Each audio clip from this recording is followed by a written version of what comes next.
Bonsoir à tous, bienvenue à ce flash d'information.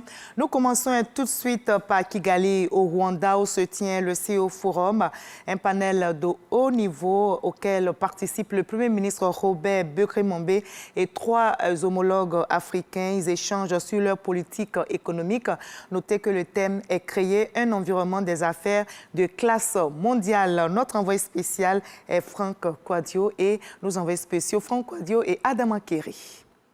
S'il y a des choses à corriger, on peut les corriger. Créer un environnement des affaires de classe mondiale ou comment implémenter positivement sa stratégie de gouvernance publique au bénéfice des populations. 4 pays représentés au haut niveau partagent leurs expériences. La Côte d'Ivoire, la République de Guinée, le Rwanda et Sao Tomé, principaux animateurs de ce panel. Des réformes d'abord, du point de vue juridique, on a revu beaucoup de textes légaux, y compris même le code des investissements. Et on voulait que ce code soit vraiment favorable aux investisseurs rwandais et étrangers. Et ce que le Rwanda préconise et met en place n'est pas très différent de ce que nous préconisons.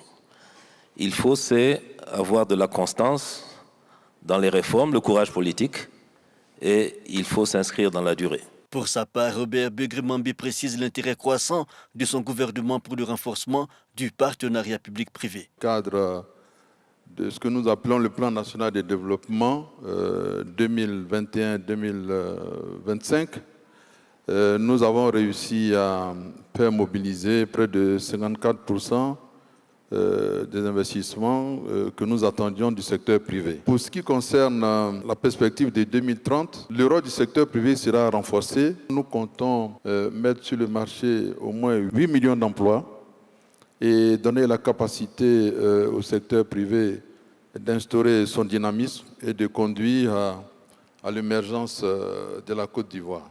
Question cruciale, la zone de libre-échange et le décryptage de l'impact du dispositif sur la coopération régionale.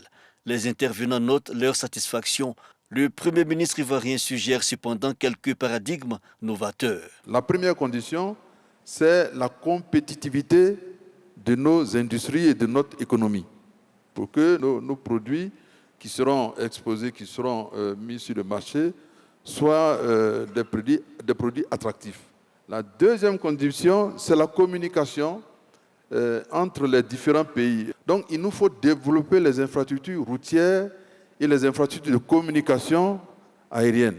Ensuite, l'autre des conditions, c'est la convergence des critères de nos économies.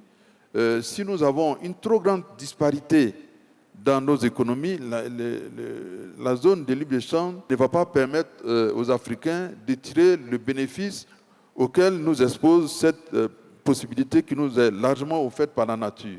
Les premiers ministres Uriba de la République de Guinée, Edouard Ngirente du Rwanda, Patrick Emery Trovoada de Sao Tomé et Principe et Robert Begré-Mambé ont aussi abordé les questions des agences de notation puis les perspectives d'ici à 10 ans. Un passage réussi et l'exercice initié par Afrique Media Group sera certainement réédité au prochain Africa CEO Forum. Et ici, en Côte d'Ivoire, le ministre d'État Téné Birahim Ouattara, président du conseil régional du Thiologo, a participé à la cérémonie de lancement du programme d'assistance aux victimes des inondations dans la ville de Kong. C'est un projet du gouvernement exécuté par le ministère de Cohésion nationale, de la solidarité et de la lutte contre la pauvreté. Et il est mis en œuvre par le programme alimentaire mondial PAM et financé par la CEDEAO. Notez que ce sont au total 10 régions de notre pays qui vont bénéficier de ce projet estimé à plus de 200 millions de francs CFA. Ailleurs au Sénégal, le nouveau Premier ministre Ousmane Sonko a tenu sa première allocution depuis la victoire de son parti à la présidentielle il y a 6 semaines maintenant. À l'université Cheikh Anta Diop de Dakar, il a co-animé une conférence sur les relations entre l'Afrique et l'Europe avec l'opposant français de gauche radicale Jean-Luc Mélenchon. Ousmane Sonko a détaillé sa feuille de route politique devant plusieurs étudiants. Il a pointé du doigt ce qui risque d'opposer le Sénégal à l'Occident. Le Premier ministre sénégalais dénonce une forme d'activisme des organisations européennes en faveur des homosexuels et des minorités sexuelles contraires aux valeurs du Sénégal. Et face à lui, Jean-Luc Mélenchon, le leader de la France insoumise, évoque l'hypothèse que le Sénégal vote un jour comme la France pour trancher la question du mariage pour tous.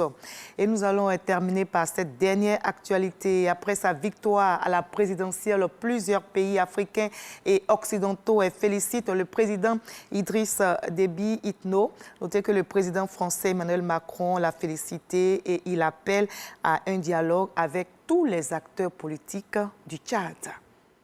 Et moi, je vous retrouve à 20h pour la grande édition, mais juste après ce Flash Info, je vous invite à suivre l'info régionale pour avoir toutes les nouvelles de nos très belles régions ivoiriennes. À tout à l'heure.